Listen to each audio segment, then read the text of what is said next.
بسم الله والحمد لله والصلاة والسلام على رسول الله وعلى آله وصحبه ومن والاه وما بعد. Donc on va commencer aujourd'hui un petit livre qui est tiré d'une conférence qui a été donnée par le Cheikh Salih Al-Fawzan hafidahullah ta'ala au sujet de la façon dont les musulmans doivent se comporter envers les non-musulmans et les règles à ce sujet.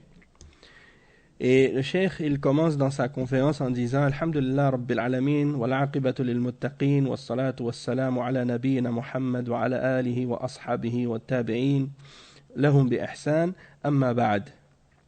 فإن الله سبحانه وتعالى خلق الخلق لعبادته كما قال تعالى وما خلقت الجن والإنس إلا ليعبدون. Donc, le cheikh, il commence en disant louange à Allah, Seigneur des mondes, et la bonne conclusion est pour ceux qui se préservent d'Allah Azza wa Jal et de son châtiment, et la paix et la bénédiction sur notre prophète Muhammad sallallahu alayhi wa sallam, sur ses fidèles, sa famille, ses compagnons et ceux qui les ont suivis de la meilleure façon. Et ensuite, Allah Azza wa Jal a créé la création pour son adoration. Et il le mentionne dans Surat Al-Dhariyat, le verset 56 et 57.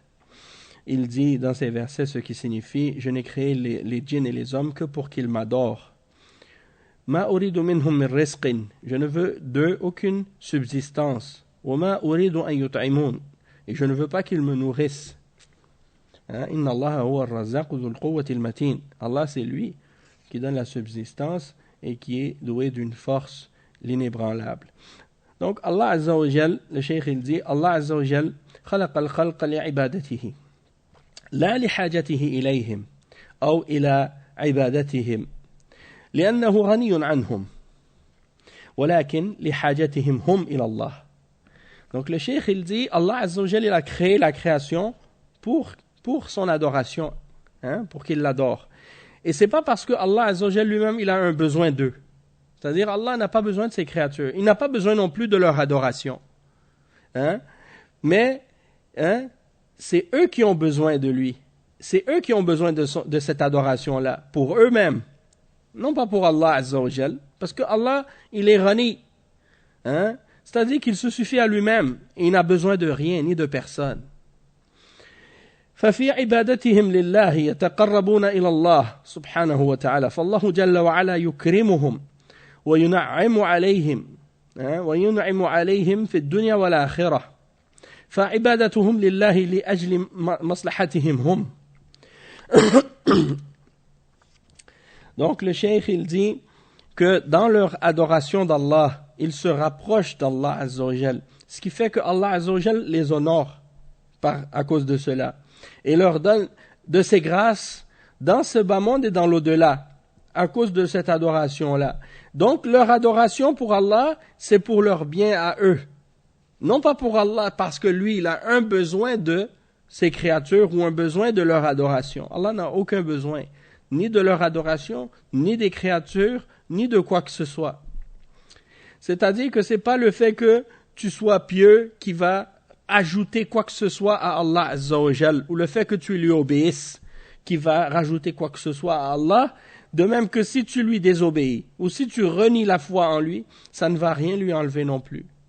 D'accord? Si tu l'adores, c'est pour ton bien à toi. Et si tu lui désobéis, c'est contre toi-même. Tu ne fais aucun tort à Allah Azza wa Jal. Et le cheikh dit ensuite, وَأَمَّا اللَّهُ جَلَّ وَعَلَى فَإِنَّهُ غَنِيٌّ عَنْهُمْ إِن تَكْفُرُوا أَنْتُمْ وَمَنْ فِي الْأَرْضِ جَمِيعًا فَإِنَّ اللَّهَ لَغَنِيٌّ حَمِيدٌ. Le cheikh il dit que Allah Azza wa Jal, lui, il est suffisant à lui-même. Il n'a aucun besoin d'eux. Il est riche. Il se passe de l'univers tout entier. Comme il mentionne dans le verset, dans Surat Ibrahim, le verset 8, ce qui signifie, si vous reniez la foi, vous, ainsi que tous ceux qui sont sur terre, eh bien, sachez que Allah, certes, est le riche, le digne de louange. Celui qui se suffit à lui-même et qui est digne de louange. فَخَلَقَ الْخَلْقِ لعبادته وفطرهم عليها فكل مخلوق يتجه بفطرته إلى الله إلى خالقه. قال تعالى: فأقم وجهك للدين حنيفا فطرة الله التي فطر الناس عليها لا تبديل لخلق الله ذلك الدين القيم ولكن أكثر الناس لا يعلمون منيبين إليه واتقوه وأقيموا الصلاة ولا تكونوا من المشركين من الذين فرقوا دينهم وكانوا شيعا كل حزب بما لديهم فرحون. Donc, le cheikh, il explique que Allah Azza wa Jalla a donc créé la création pour son adoration et il a fait de cela leur fitra. Il les a créés sur cela. C'est ça leur nature saine et leur état naturel. Et donc, toutes les créatures, dans leur nature saine et dans leur nature profonde et leur état profond, dans leur âme, ils sont créés pour adorer Allah. Et ils recherchent l'adoration d'Allah et ils se tournent naturellement vers leur Créateur. Et il cite les versets 30 à 32 dans Surat Ar-Rum, dans lesquels Allah Azza wa Jal dit: alors établis ton visage, établis ton visage pour la religion, et il dit, c'est-à-dire ad-din hanifan, c'est-à-dire tourne ton visage entièrement vers Allah avec toute ta sincérité.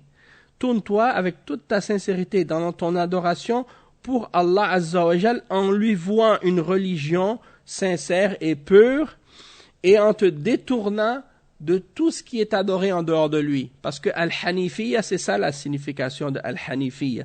C'est d'adorer Allah seul et d'être enclin vers l'adoration d'Allah seul et de se détourner de tout ce qui est adoré en dehors d'Allah. Et ça, c'est la fitra que Allah, la fitra, c'est-à-dire la nature saine et l'état naturel dans lequel Allah a créé les hommes. Et donc, il n'y a pas de changement dans la création d'Allah. C'est comme ça qu'il a créé l'homme dans son état naturel et dans son état pur et dans son état sain. Il est créé sur le tawhid. Et c'est ça la religion de la droiture, mais la plupart des hommes ne savent pas. Alors, il dit, munibina ilayhi, c'est-à-dire tournez-vous repentant vers lui et préservez-vous de lui et de son châtiment et établissez la salat et ne soyez pas du nombre des gens qui font le shirk et qui adorent d'autres que lui, parmi ceux qui ont divisé leur religion et qui sont devenus des sectes, chaque groupe, chaque parti se réjouissant de ce qu'ils ont. Et il dit ensuite, وقال النبي صلى الله عليه وسلم كل مولود يولد على الفطرة فأبواه يهودانه أو ينصرانه أو يمجسانه. وفي الحديث القدسي أن الله جل وعلا قال خلقت عبادي حنفاء كلهم وإنهم أتتهم الشياطين واجتالتهم عن دينهم فالله سبحانه وتعالى خلق الخلق لعبادته وفطرهم عليها فهم يتجهون إلى الله جل وعلا بفطرتهم. Donc le cheikh dit que le prophète sallallahu alayhi wa sallam a dit dans le hadith qui est rapporté par l'imam al-Bukhari que chaque enfant, chaque bébé naissant, lorsqu'il naît, il naît sur la fitra, c'est-à-dire il naît sur le tawhid, sur la foi en l'unicité d'Allah. Et il dit ce sont ses parents qui le font devenir soit juif, ou soit chrétien, ou soit majous, ou peu importe la religion. C'est-à-dire que dans sa nature profonde, il est sur le tawhid. Il croit en l'unicité d'Allah et il croit que c'est Allah seul qui mérite d'être adoré. Mais c'est les parents de l'enfant qui le font dévier de cette nature dans laquelle Allah l'a créé. Puis dans le hadith al-Qudsi rapporté par l'imam Muslim, c'est la parole d'Allah Azza wa Jal qui est rapportée par le prophète et qui ne fait pas partie du Coran. Dans ce hadith Qudsi, Allah Azza wa Jal, il dit, j'ai créé mes serviteurs hunafa. Hunafa, c'est-à-dire enclins naturellement vers l'unicité d'Allah et se détournant naturellement des idoles et du shirk. Mais les diables, parmi les hommes et parmi les djinns, les ont fait détourner de leur religion. Les diables sont venus à eux et les ont fait sortir de leur religion, c'est-à-dire du tawhid. Donc Allah Azza wa Jal, il a créé les créatures pour son adoration. Et il les a créés il les a créés dans cette nature-là. Ils ont cette inclinaison naturelle-là en eux-mêmes de se tourner vers Allah seul et de chercher son adoration. Ça fait partie de leur nature profonde. ولكن شياطين الإنس والجن يفسدون الفطرة بالتربية السيئة بداية بالأبوين فأبواه يهودانه أو ينصرانه أو يمجسانه وكذلك دعاة الضلال يفسدون الفطرة التي كانت صالحة وقابلة للخير فيحولونها إلى فطرة خبيثة منحرفة. Donc le cheikh il explique que les diables parmi les hommes et parmi les djinns corrompent la nature saine de ces êtres humains-là. Et ça, c'est à cause de la mauvaise éducation. En commençant par les parents. Donc, si les parents sont dans la religion juive, ils vont corrompre leurs enfants et les faire devenir juifs. Et si les enfants sont dans la religion chrétienne, ils vont corrompre la fitra de leurs enfants et les faire devenir chrétiens. Et si ils sont des majous, la religion des Perses, qui adorent le feu, les majous, eh bien, ils les corrompent et les font devenir des majous aussi.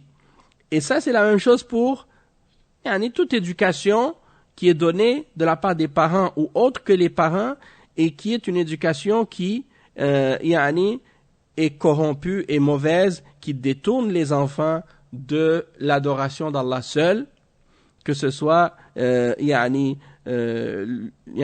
parents bouddhistes ou des parents hindous ou des parents de d'autres religions, de d'autres croyances autres que l'islam. Et même parfois, des parents qui font partie des musulmans, mais qui ont des pratiques et des croyances qui contredisent le Coran et la Sunna parmi les groupes de bid'a et les différentes sectes, que ce soit les Shia ou que ce soit les Soufiyas ou que ce soit d'autres tendances également, comme les Khawarij ou les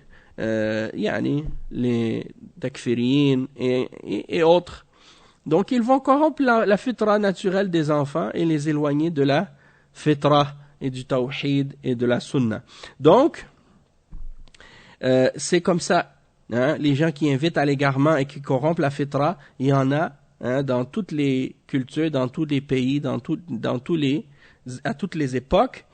Et donc la fitra à la base elle est bonne, elle accepte le bien, mais les éducateurs et les prêcheurs qui appellent à l'égarement vont transformer cette fitra et en faire une fitra qui est mauvaise et déviée. Le cheikh dit ensuite Wallahu jalla wa ala khalaqa Adam alayhi salam aba al-bashariyya wa ja'alahu nabiyyan mukallaman يعبد الله سبحانه وتعالى موحدا لله حنيفا مخلصا لله عز وجل وتبعه أبناؤه وذريته من بعده إلى 10 قرون وهم على دين أبيهم آدم كما ذكر ذلك عبد الله بن عباس رضي الله عنهما. Donc le cheikh il dit que Allah Azza wa Jal a donc créé Adam, le premier être humain, alayhi salam, qui est le père de l'humanité, et il en a fait un prophète à qui Allah Azza wa Jal a parlé et qui adore Allah Azza wa Jal en unifiant pour lui l'adoration et se détournant de tout ce qui est adoré en dehors de lui, malgré qu'à l'époque il n'y avait pas encore de shirk, il n'y avait pas encore d'idole. Donc il adorait Allah seul et se tournait uniquement vers Allah et n'adorait rien d'autre que Allah. Donc il était sur le tawhid, contrairement aux philosophies des anthropologues et des sociologues qui interprètent le monothéisme comme étant quelque chose qui est apparu plus tard et que à l'origine ils prétendent que les hommes étaient polythéistes et qu'ils avaient d'autres divinités, puis qu'avec le temps ils ont évolué jusqu'à ce qu'ils deviennent monothéistes. Eh bien la vérité c'est le contraire. Le premier des hommes était monothéiste et le polythéisme est apparu plus tard après. L'idolâtrie et le shirk est venu plus tard et donc on va voir l'exemple de ça. Et le cheikh il dit donc que les enfants de Adam l'ont suivi dans l'adoration qu'ils faisaient et qu'ils portaient à Allah seul. Pendant 10 générations, personne n'adorait rien d'autre que Allah Azza wa Jal.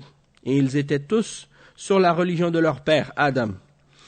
Et ça, c'est ce que Abdullah ibn Abbas a mentionné dans qu'est-ce qu'il a rapporté à ce sujet. كانوا على الدين الصحيح يعبدون الله وحده لا شريك له كما قال تعالى كان الناس أمة واحدة فبعث الله النبيين مبشرين ومنذرين وأنزل معهم الكتاب بالحق ليحكم بين الناس فيما اختلفوا فيه كان الناس أمة واحدة على الدين الصحيح ليس بينهم تفرق ولا اختلاف ثم اختلفوا بعد ذلك كما قال في الآية الأخرى وما كان الناس إلا أمة واحدة فاختلفوا. Donc, le cheikh explique que les gens étaient donc sur la religion authentique, la vraie religion. Ils n'adoraient que Allah, sans lui donner de partenaire, sans lui donner d'associé.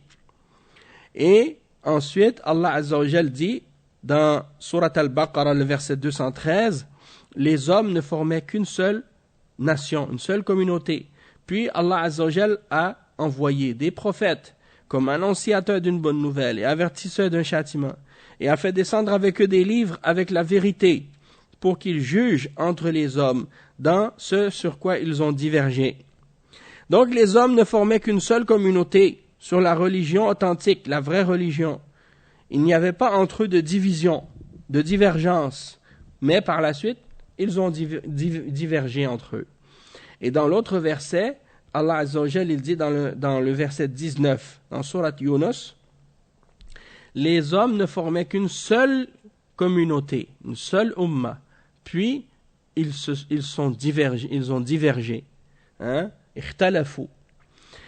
Et le cheikh, il dit, وَمَتَى حَدَثَ هَذَا الْاخْتِلَافِ حدث في قوم نوح عليه السلام فإنهم كانوا في بداية أمرهم على الدين الصحيح وكان فيهم العلماء والدعاة إلى الله سبحانه وتعالى ولكن قدر الله أنه كان فيهم رجال صالحون وعلماء ماتوا في عام واحد ففقدهم الناس وحزنوا عليهم فجاء الشيطان إليهم منتزها هذه الفرصة فقال لهم صوروا صور هؤلاء الصالحين وانصبوها على مجالسهم من أجل أن تتذكروا حالهم فتنشطوا للعبادة هكذا نصيحة الشيطان لبني آدم زين لهم هذا العمل يقصد به التذكر لأحوال هؤلاء الصالحين والاقتداء بهم حينما ينظرون إلى صورهم فصوروا صورهم ونصبوها لهذا القصد. Donc le cheikh explique quand est-ce que cette divergence est apparue parmi les hommes. C'est apparu à l'époque de Nuh alayhi salam.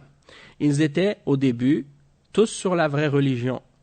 Et il y avait parmi eux des savants et des prêcheurs. Et Allah Azza wa Jal a prédestiné qu'il y allait avoir parmi eux des hommes pieux, des savants. Mais ils sont morts tous, la même année, ils sont tous morts d'un seul coup.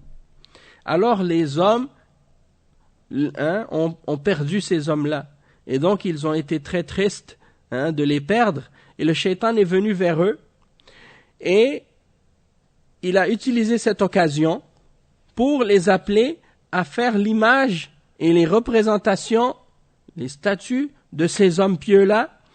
Et il leur a dit, donc, il leur a inspiré de placer ces statues-là dans les endroits où ils se réunissaient, dans le but de se rappeler de ces hommes-là et de s'encourager à faire plus d'adoration et de se motiver. Et donc ça, c'était le conseil du shaitan envers les fils d'Adam. Il leur a embelli et enjolivé cette action-là dans le but de, soi-disant, faire en sorte qu'ils se rappellent de l'état de ces hommes pieux-là pour les prendre comme exemple. Et donc, lorsqu'ils regardent les images ou les statues de ces hommes pieux-là, et ils ont dit, on va faire leur image et on va les placer dans la place publique dans le but de se rappeler d'eux. Ça, c'était leur intention au début. Puis le cheikh, il dit وَكَانَ فِيهِمُ الْعُلَمَاء وَلَمْ يَتَمَكَّنَ الشَّيْطَانِ مِنْ أَكْثَرْ مِنْ هَذِهِ الْحِيلَةِ. Donc au début, il y avait parmi eux quand même des savants qui restaient, et donc le shaitan n'était pas capable de faire plus que cette ruse-là. Commencer par leur dire de faire les statues, et de leur dire que c'était pour se rappeler d'eux. Il dit وَانْتَظَرَ حَتَّى مَاتَ الْعُلَمَاء الْمَوْجُودُونَ وَجَاءَ جَيْلٌ جَدِيدٌ جُهَّالٌ لَيْسَ فِيهِمْ عُلَمَاء وَنُسِخَ الْعِلْمُ وَنُسِيَ الْعِلْمُ فجاء الشيطان مرة ثانية إليهم وقال إن آباءكم ما نصبوا هذه الصور إلا ليعبدوها ويسقوا بها المطر فزين لهم عبادتهم فعبدوها من دون الله عز وجل عند ذلك حصل الشرك وتغير دين آدم عليه السلام وحدث الشرك في الأرض. Donc le cheikh il explique que le shaitan il a attendu jusqu'à ce que les savants parmi eux meurent. Et quand ils sont morts, eh bien, il y a eu une autre génération qui est venue, des gens ignorants, et donc il n'y avait pas de savants parmi eux. La science a été oubliée. Le shaitan il est revenu vers eux, et il leur a dit, vos ancêtres et vos parents avaient uniquement placé ces images et ces statues de ces hommes pieux-là pour que vous les adoriez et pour que vous recherchiez d'eux la pluie. Donc le shaitan leur a embelli l'idée de faire le shirk et de les adorer en dehors d'Allah Azza wa Jal. Et c'est comme ça que le shirk est apparu parmi les fils d'Adam et que la religion des hommes, la religion d'Adam, alayhi salam, a été modifiée pour la première fois dans l'histoire de l'humanité. Et c'était à l'époque de Nuh, alayhi salam. Donc, qu'est-ce qui est arrivé? Le shirk est apparu sur la terre.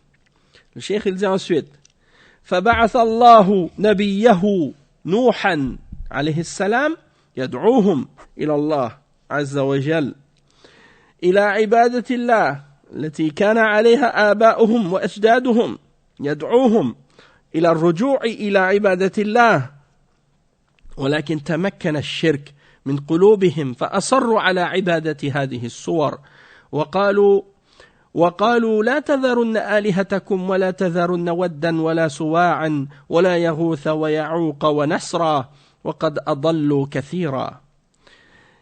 هذه قصة حدوث الشرك في بني آدم.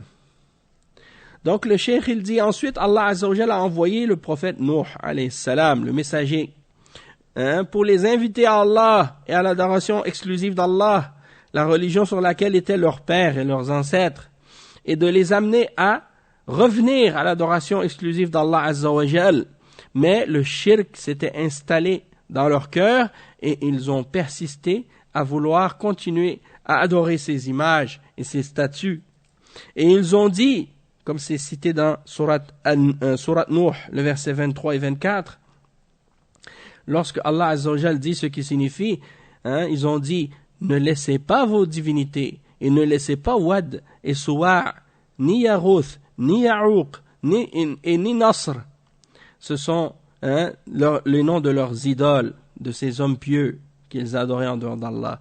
Et Allah, il dit, et ils ont certes égaré beaucoup de gens. وَقَدْ أَضَلُّوا كَثِيرًا.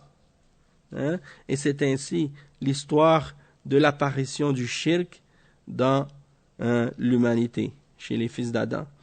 Le cheikh il dit ensuite, عند ذلك انقسم الناس إلى مؤمنين وكفار الذين اتبعوا الرسل وآمنوا بهم بقوا على الإيمان والتوحيد واتباع الرسل والذين عصوا الرسل وخالفوهم انحازوا إلى الشرك وإلى الكفر فانقسم الناس إلى مؤمنين وكفار من ذاك الوقت ولكن من رحمة الله سبحانه وتعالى أنه لم يترك عباده بل أرسل الرسل تترى تتتابع تدعو الناس إلى توحيد الله سبحانه وتعالى وتعلم الناس دين الإسلام.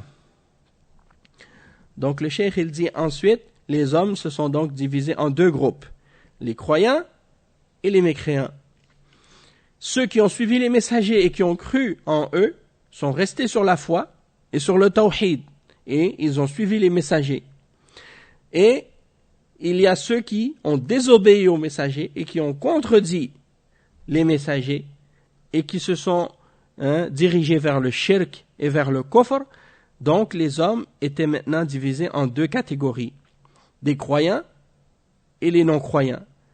Et ça a commencé à quelle époque? À cette époque-là, à l'époque de Nuh alayhi salam. Avant ça, il n'y avait pas de croyants et de non-croyants. Tout le monde était croyant. Il n'y avait que des croyants qui croient en Allah seul, et il n'y avait pas de shirk, il n'y avait pas de kufr, il n'y avait pas de différentes religions, différentes croyances. Mais là, la première division est apparue dans l'humanité, et donc il y a eu à partir de ce moment-là les croyants et les non-croyants. Il dit, mais parmi les exemples de la miséricorde d'Allah Azza wa Jal, Allah n'a pas laissé les hommes dans l'égarement sans leur envoyer des messagers, les uns à la suite des autres, qui se suivent et qui appellent les hommes et invitent les hommes à l'unicité d'Allah et qui enseignent la religion de l'islam, de la soumission. فما زال الله يبعث الرسل في الأمم إلى أن جاء عهد نبينا محمد صلى الله عليه وسلم خاتم النبيين وإمام المرسلين فأرسله الله إلى الناس كافة وكان النبي قبله يبعث إلى قومه خاصة أما نبينا صلى الله عليه وسلم فإنه بعث إلى الناس كافة بشيرا ونذيرا وما أرسلناك إلا كافة للناس بشيرا ونذيرا وما أرسلناك إلا رحمة للعالمين قل يا أيها الناس إني رسول الله إليكم جميعا. Donc le cheikh explique ensuite que Allah Azza wa Jal a continué donc d'envoyer les messagers dans chaque nation, dans chaque peuple, jusqu'à ce que vienne la période de notre prophète Muhammad sallallahu alayhi wa sallam, qui est le dernier parmi les messagers et les prophètes. Allah l'a envoyé à toute l'humanité, sans exception. Alors que les prophètes qui venaient auparavant étaient envoyés uniquement à un peuple en particulier, mais notre prophète à nous, Muhammad alayhi salatu wassalam, il a été envoyé à toute l'humanité en entier comme annonciateur d'une bonne nouvelle et avertisseur d'un châtiment. Comme Allah Azza wa Jal le mentionne dans Surat Saba, le verset 28, et il dit dans ce verset ce qui signifie « Et nous ne t'avons envoyé que pour tous les hommes comme annonciateur et avertisseur. » Et le verset, le verset 107 dans Surat Al-Anbiya, dans lequel Allah Azza wa Jal dit ce qui signifie « Et nous ne t'avons envoyé que comme une miséricorde pour les mondes. » Et le verset 158 dans Surat Al-A'raf, dans lequel Allah Azza wa Jal dit ce qui signifie « Dis, ô Muhammad, ô vous les hommes, je suis pour vous tous, je suis le messager d'Allah pour vous tous. فلا زال لطف الله فلا يزال لطف الله عز وجل وفضله على عباده أنه لم يتركهم فريسة للشياطين الإنس والجن بعث الرسل وأنزل الكتب وكان آخر ذلك محمد صلى الله عليه وسلم رسول الله خاتم النبيين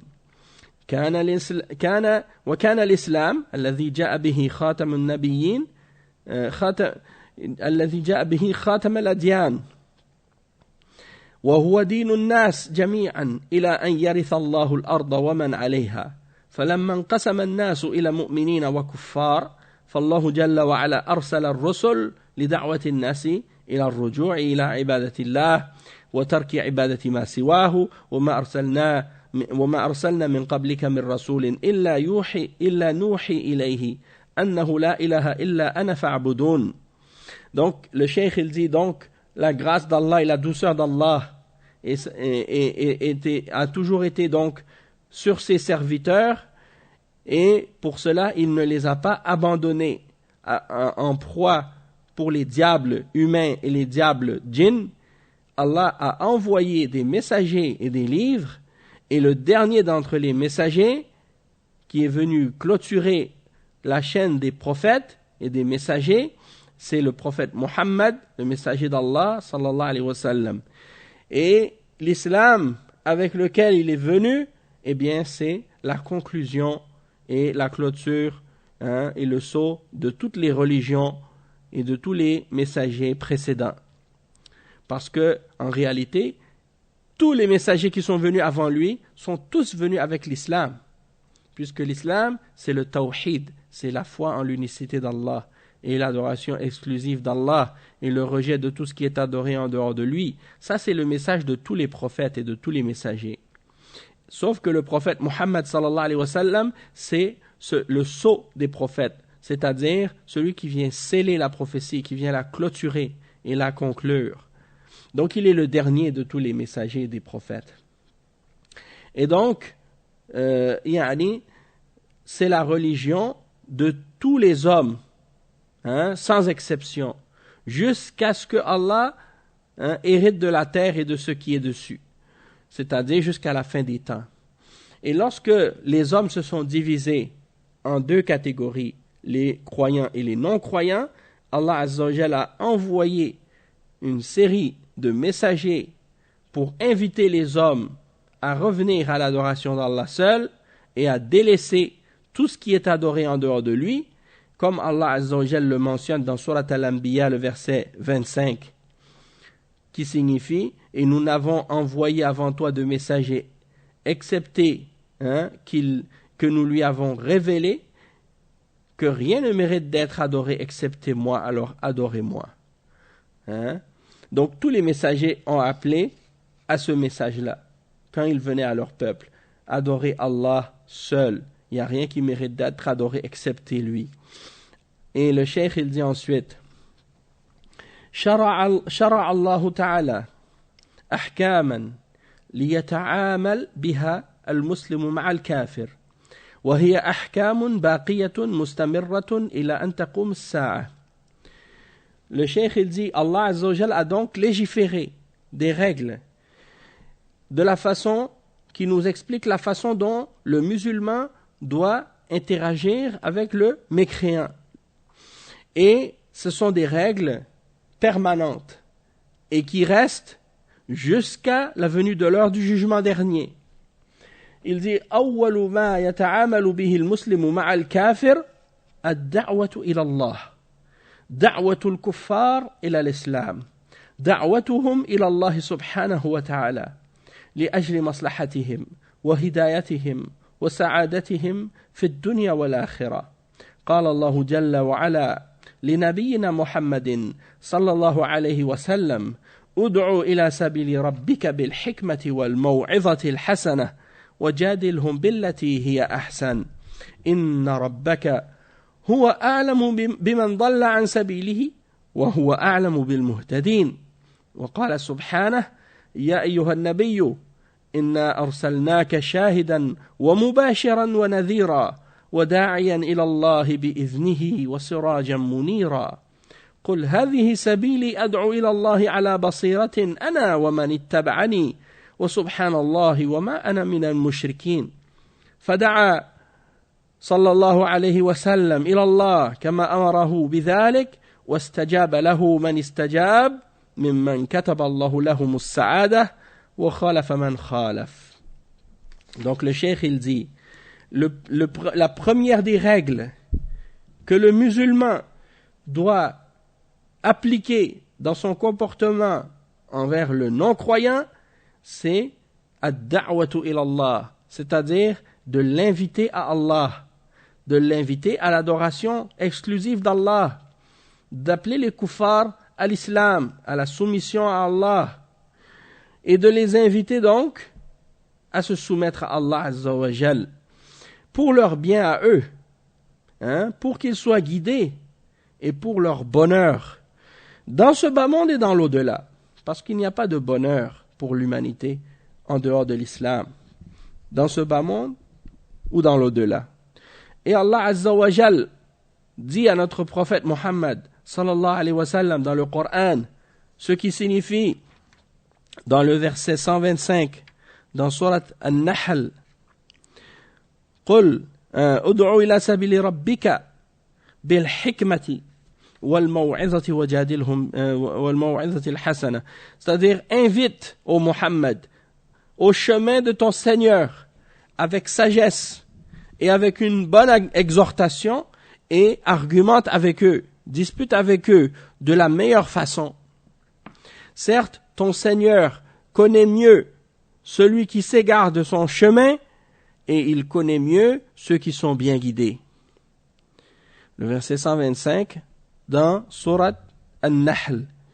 Et il dit également, le cheikh il cite également le verset 45 et 46 dans Surat Al-Ahzab, dans lequel Allah Azza wa Jal dit ce qui signifie « Ô toi le prophète », Allah s'adresse au messager, il dit « Ô toi prophète, nous t'avons envoyé comme un témoin, un annonciateur d'une bonne nouvelle et un avertisseur, et un invitant à Allah, c'est-à-dire un prêcheur qui invite à Allah par sa permission, et une lanterne qui éclaire. » Et il cite également le verset 108 dans Surat Yusuf, alayhi salam, dans lequel Allah Azza wa Jal dit ce qui signifie « Dis ô Muhammad, voici mon chemin, voici ma voie. J'invite à Allah, c'est-à-dire à l'adoration d'Allah, avec science, moi ainsi que ceux qui me suivent, et pureté à Allah, et je ne suis point du nombre des associateurs, de gens qui font le shirk, et qui donnent des partenaires à Allah Azza wa Jal dans l'adoration. » Donc, le prophète sallallahu alayhi wa sallam a appelé l'humanité à Allah Azza wa Jal, comme Allah lui a ordonné de le faire. Et ceux pour qui Allah avait écrit le bonheur ont répondu à son appel, tandis que ceux qui ont contredit son appel ont contredit. Et le cheikh il dit ensuite وَقَدْ شَرَعَ اللَّهُ أَحْكَامًا لِلْمُسْلِمِ وَأَحْكَامًا لِلْكَافِرِ أولها الدعوة إلى الله سبحانه وتعالى فنحن لا نترك الكفار على كفرهم وعلى شركهم بل يجب علينا دعوتهم إلى الله لمصلحتهم وهدايتهم فندعوهم إلى الله وهذا أمر واجب مستمر إلى أن تقوم الساعة. Donc le cheikh il dit Allah a donc légiféré pour les musulmans des règles et pour les non-musulmans des règles. Et les premières de ces règles, parmi les premières, c'est l'appel à Allah et d'inviter les gens à Allah. Donc, le cheikh dit, on ne doit pas donc laisser les mécréants dans leur mécréance, et les laisser sur leur shirk. Chacun d'entre nous doit inviter les hommes à Allah Azza wa Jal et les inviter pour leur bien et pour leur guidance. Donc on les invite à Allah Azza wa Jal. Ça c'est une chose obligatoire pour nous et ça c'est une chose qui doit rester jusqu'à l'heure du jugement dernier. C'est-à-dire le fait de prêcher l'islam et d'inviter l'humanité à l'islam, c'est quelque chose qui doit rester jusqu'à la fin des temps. Et ça c'est une chose qui est une obligation pour les musulmans. Et c'est important qu'il y ait dans la Ummah des gens qui remplissent cette obligation-là. On n'est pas comparable, par exemple, on n'est pas comme les Juifs qui, eux, considèrent qu'ils sont un peuple choisi, un peuple élu, et donc que c'est seulement eux qui peuvent être sauvés et qui peuvent être guidés, et que ça ne sert à rien d'inviter les autres peuples ou les autres nations ou les autres religions à, par exemple, être avec eux, puisqu'ils considèrent que c'est seulement eux qui sont choisis. Donc les musulmans, nous, on n'a pas cette approche ou cette attitude-là, au contraire. Puisque le prophète Mohammed sallallahu alayhi wa sallam, contrairement aux prophètes précédents, les prophètes précédents comme Moussa alayhi salam et les autres prophètes de Bani Israël, des fils d'Israël, ils sont venus pour Bani Israël seulement.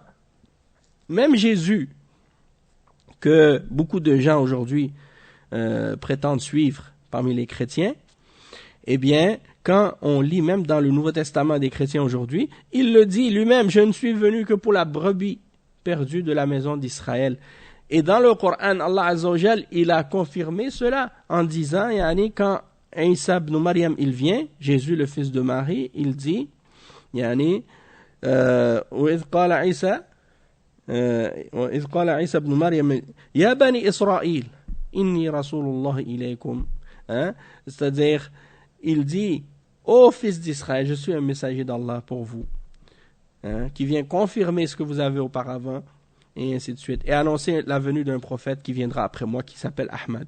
Donc, tout ça pour dire que il est venu pour les fils d'Israël uniquement. Mais c'est Paul, Paul qui est venu après Jésus, qui a changé le message de Jésus et qui en a fait une religion pour ceux qu'on appelle, pour ceux qu'ils appelaient les païens, les noms, ceux qui ne font pas partie des fils d'Israël. Donc il est allé vers les Grecs et vers les Romains, alors qu'à la base, c'était pas dirigé vers eux. Le prophète qui est venu pour toute l'humanité et pour toutes les nations, c'est uniquement le prophète Muhammad sallallahu alayhi wa sallam. Et c'est ça la particularité de cette religion-là, de l'islam.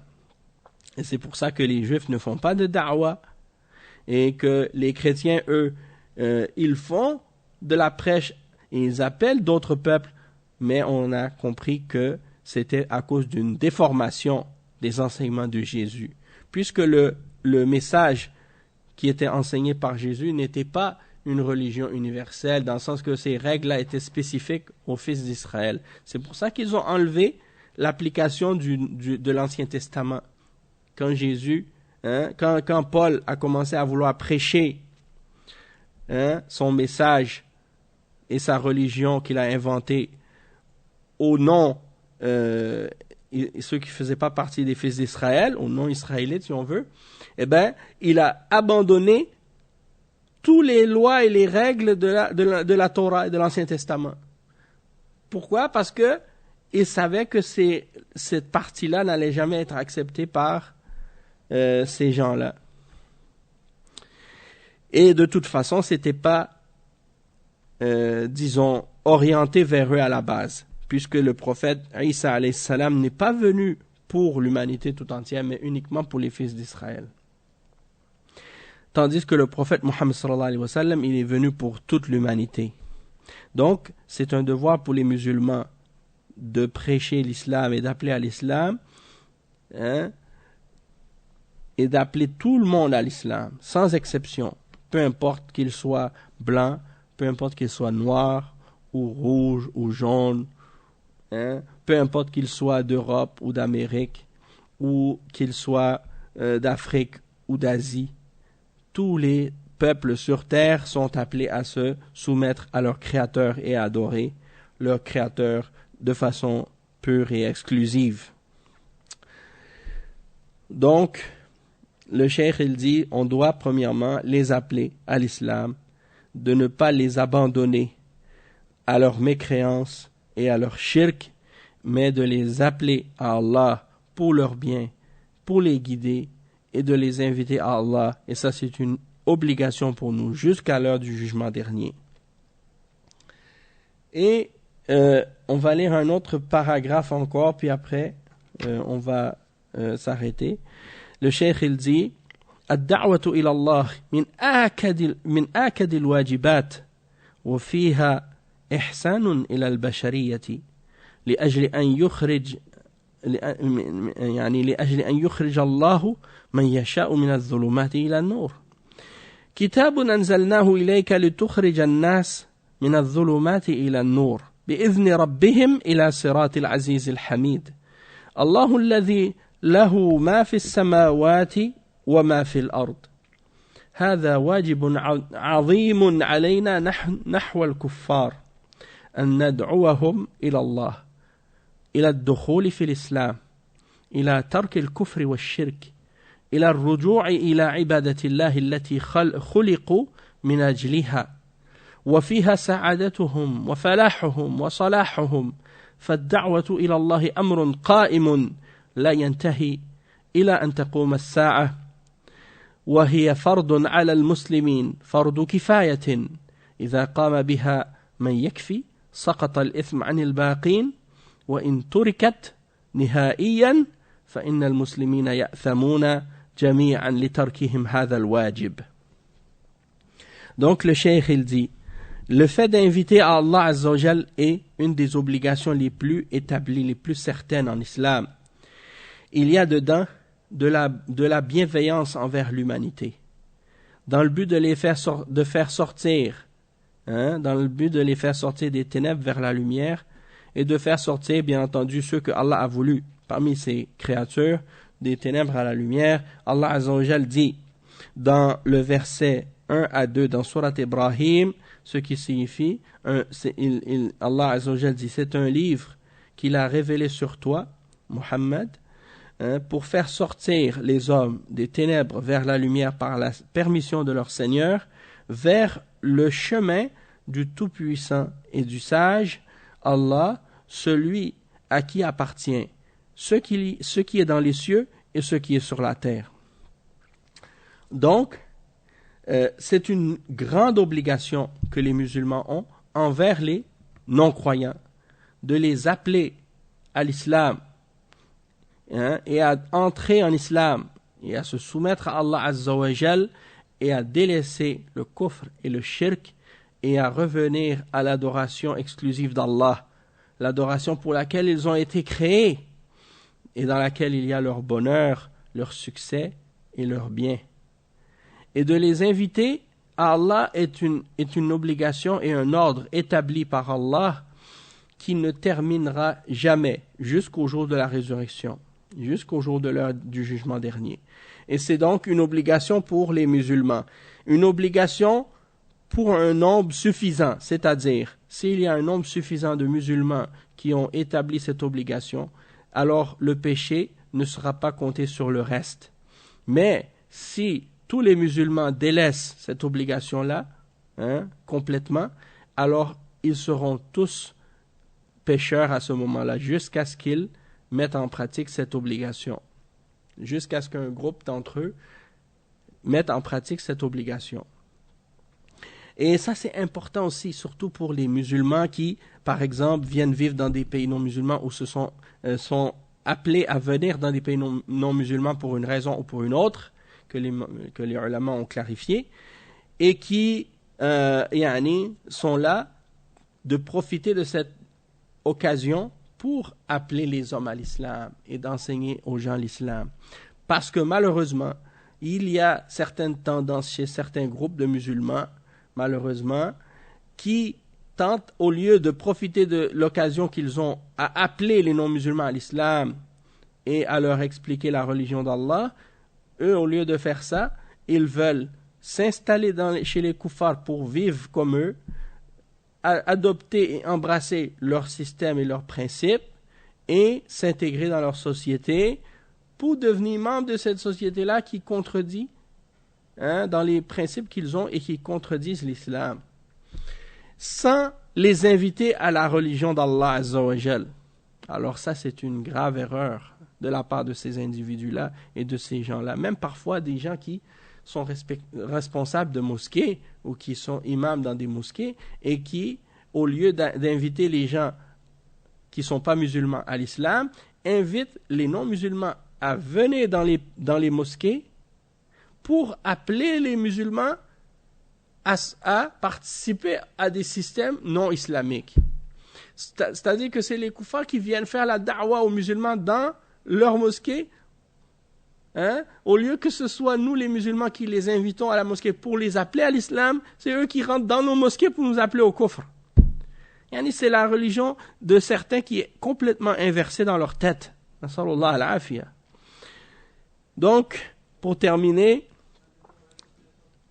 le dernier paragraphe qu'on va lire, après on va s'arrêter.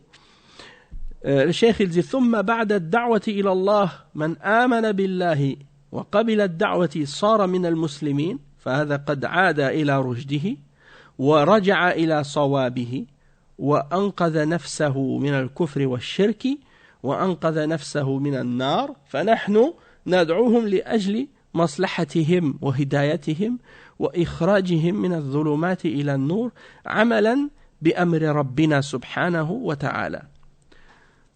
Donc, le cheikh il dit puis ensuite, hein, on les appelle et on les invite à Allah, on les invite à croire en Allah et à accepter l'invitation de l'islam, hein, et s'ils l'acceptent, eh bien à ce moment-là, ils deviennent des musulmans, des soumis à Allah. Et ça veut dire qu'ils sont revenus à la droiture, ils sont revenus à ce qui est droit, ce qui est correct. Ils se sont sauvés eux-mêmes de la mécréance et de l'idolâtrie et du shirk. Et ils se sont donc sauvés de l'enfer en acceptant l'islam. Donc nous les invitons à l'islam pour leur bien à eux et pour leur guidance et pour les faire sortir des ténèbres de la mécréance et du shirk vers la lumière du tawhid et de l'islam. Et on agit quand on fait ça, on agit selon l'ordre de notre Seigneur, Allah subhanahu wa ta'ala. Donc on va s'arrêter ici pour aujourd'hui et Inch'Allah, on expliquera vendredi prochain la suite des autres règles que les musulmans doivent établir dans leur comportement envers les non-musulmans. On s'arrête ici. Donc, subhanakallahumma bihamdik, ashhadu an la ilaha illa ant, astaghfiruka wa atubu ilayk, wa sallallahu wa sallam ala nabiyyina Muhammad wa ala alihi wa sahbihi ajma'in, wassalamu alaykum wa rahmatullahi wa barakatuh. Oui, c'est ça.